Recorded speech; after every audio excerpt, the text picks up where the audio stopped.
On poursuit à Montréal avec Laurence Martin. On rappelle à nos téléspectateurs qu'on vous retrouve aujourd'hui dans un sommet qui porte sur l'innovation numérique en éducation. Mais concrètement, Laurence, vous avez fait la connaissance de robots aujourd'hui, de vos amis, les robots qu'on utilise en salle de classe.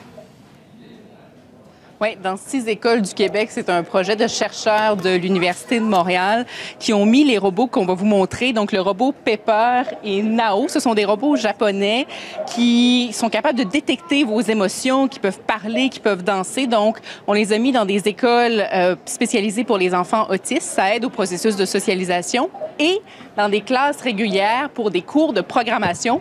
Les jeunes, les élèves que vous voyez juste à côté de moi, des élèves de 4e année qui vous disent bonjour d'ailleurs, qui ont programmé ce robot Nao. J'ai l'enseignant Ludovic Tourné, leur enseignant qui est avec moi.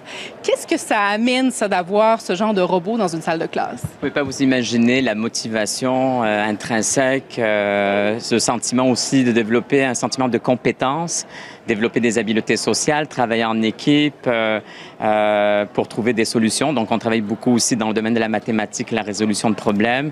Moi, je dirais que la robotique, c'est une plus-value à mon enseignement et puis même à leur apprentissage. Donc, c'est quelque chose de génial. Ouais, puis vous voudriez voir ça dans d'autres écoles? Il faudrait démocratiser que dans plusieurs écoles, effectivement, les élèves puissent avoir cette chance-là de pouvoir programmer, faire la robotique avec leurs jeunes. Voilà, ça, c'est à l'école Saint-Fabien à Montréal. Bon, l'école Saint-Fabien, on prend ça en note. Ce sera peut-être dans d'autres écoles de plus en plus une tendance qui sera peut-être répandue à l'échelle du pays, qui sait, un jour. Et pour les élèves, on l'imagine, c'est une expérience tout à fait unique. Oui, absolument. Puis je les ai avec moi, donc Maïsane et Maxime. Alors, qu'est-ce que vous avez fait, vous, exactement, avec ce robot?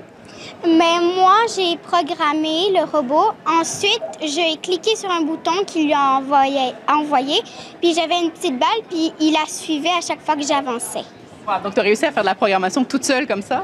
Mais avec mon ami aussi.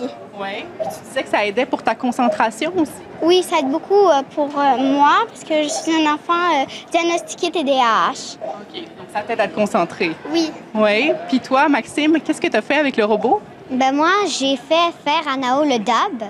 Qu'est-ce que c'est le dab? Ben, c'est un mouvement assez populaire qui ressemble à ça. C'est bon. Puis là, est-ce que vous pouvez faire quelque chose à Nao? Est-ce qu'on est capable de... Oh, on va peut-être... Oh! Est-ce qu'il bouge un peu? Ça chatouille. Oh, ça chatouille! C'est ce qu'il nous dit.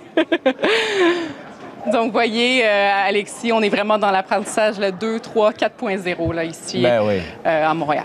On trouve ça drôle, mais c'est sérieux. Ça peut véritablement, on le voit bien ici avec les témoignages de ces jeunes, les aider dans leur parcours scolaire, dans leur progression en tant qu'élève. Merci beaucoup, Laurence Martin. Alors, on vous parle...